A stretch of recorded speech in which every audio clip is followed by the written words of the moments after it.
আল্লাহ কেন আপনার অবস্থা পরিবর্তন করছেন না? জীবন বদলাতে চান? আগে নিজেকে বদলান।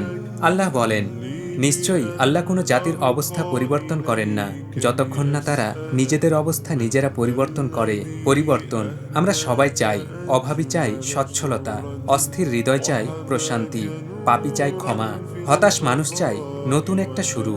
কিন্তু অদ্ভুত ব্যাপার হলো আমরা পরিবর্তন চাই, অথচ পরিবর্তনের জন্য প্রথম পদক্ষেপটা নিতে অনেক সময়ই রাজি নই।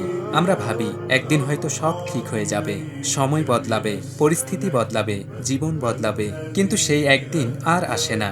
অথচ প্রায় ১৫০০ বছর আগেই পবিত্র কোরআন আমাদের জানিয়ে দিয়েছে পরিবর্তনের এক চিরন্তন সূত্র। আল্লাহ বলেন, নিশ্চয়ই আল্লাহ কোনো জাতির অবস্থা পরিবর্তন করেন না যতক্ষণ না তারা নিজেদের অবস্থা নিজেরা পরিবর্তন করে।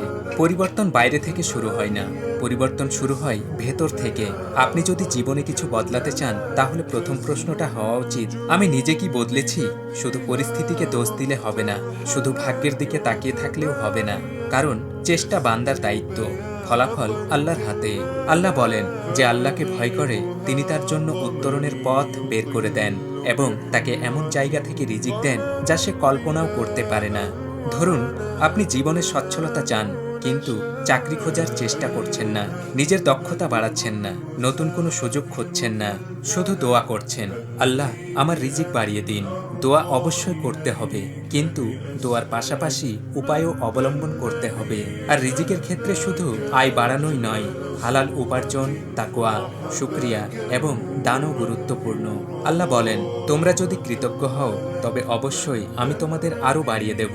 আবার ধরুন, আপনি পাপ থেকে মুক্তি চান, কিন্তু যে পরিবেশ আপনাকে পাপের দিকে টেনে নেয় আপনি সেটি ছাড়ছেন না, যে অ্যাপ আপনার ঈমান দুর্বল করছে সেটি সরাচ্ছেন না, যে আড্ডা আপনাকে গুনহার দিকে নিয়ে যাচ্ছে সেখান থেকে বের হচ্ছেন না, যে সঙ্গ আপনাকে আল্লাহ থেকে দূরে সরিয়ে দিচ্ছে সেই সঙ্গ আঁকড়ে ধরে আছেন, তাহলে শুধু পরিবর্তনের আকাঙ্ক্ষা যথেষ্ট নয়, তওবার পাশাপাশি পাপের পথটাও বন্ধ করতে হবে।